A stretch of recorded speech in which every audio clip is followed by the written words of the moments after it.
Do you want a 𝘎𝙪𝙨𝙾 Lacerta? Do you really? Today we're going to go through 5 reasons you might not want a 𝘎𝙪𝙨𝙾 Lacerta to make sure that you actually do want one.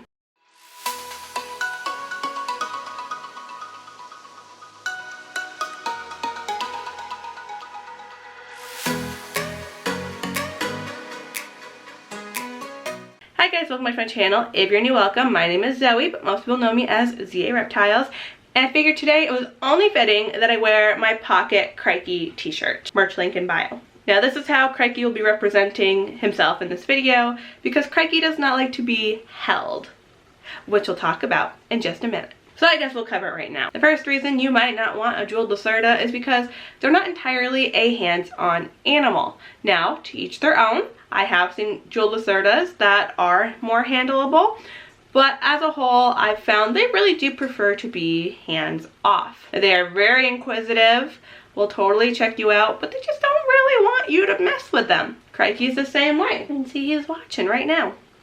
He'll come right up to the glass, he'll come right up and see you, but God forbid you touch him, and oh my gosh, if you try to pick him up. So if you're looking for something that's a little more of a hands-on animal, a 𝘎𝙪𝙨𝙾 Lacerta might not be for you. Again, you could put in a lot of work and maybe you'll get lucky.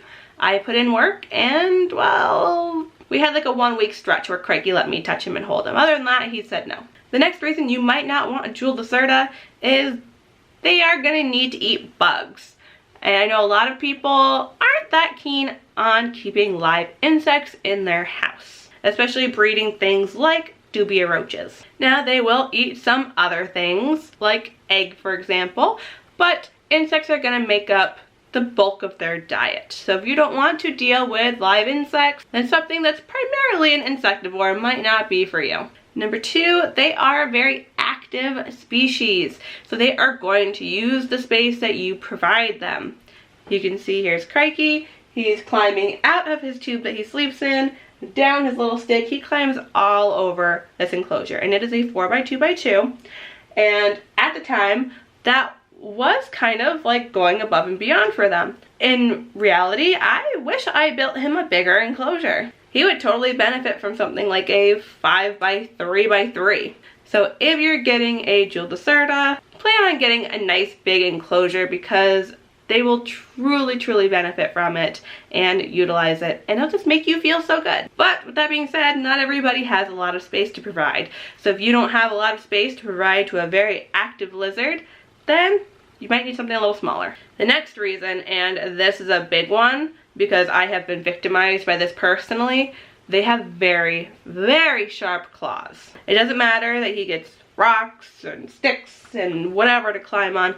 His claws are daggers, which is why he's such a good climber. But I cannot handle him, if I need to handle him, without gloves, because I've tried doing that and every time my hands just get shredded. It is painful, it is bloody. Now it's gloves or nothing. Even when he walked onto my hand on his own, you could still feel the little pinpoints of the nails. So though they weren't shredding me because he wasn't trying to get off of me or away from me, it still hurt a little bit. So if you don't want an animal that's going to shred your hands apart, or you don't want to have to wear gloves to handle an animal, you might want something that doesn't quite have the claws of a 𝘎𝙪𝙨𝙾 Lacerta.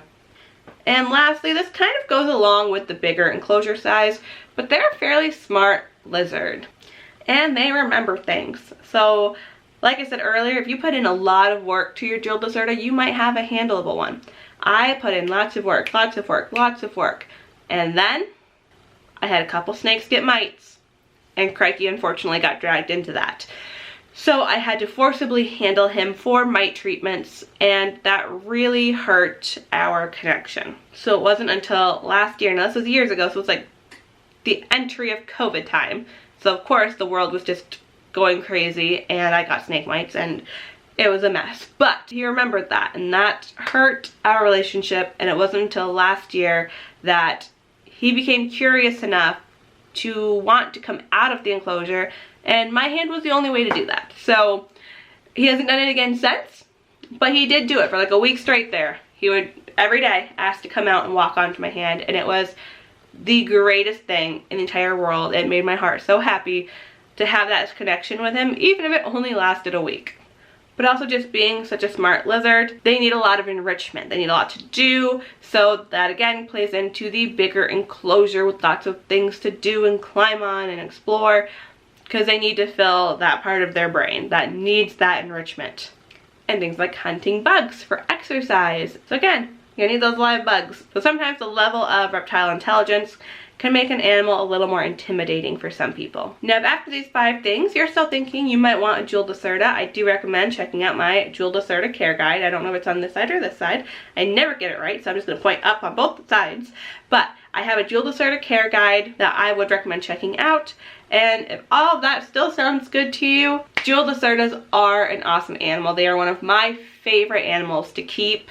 Crikey is absolutely one of my favorites, even if we're not very hands-on. So if you think it's the right animal for you, they are very rewarding. If you're a 𝘎𝙪𝙨 owner and you have other things that you can think of to add to this list, leave them in the comments below. Or if you have any other questions about 𝘎𝙪𝙨s, again, leave them in the comments below. I love 𝘎𝙪𝙨s.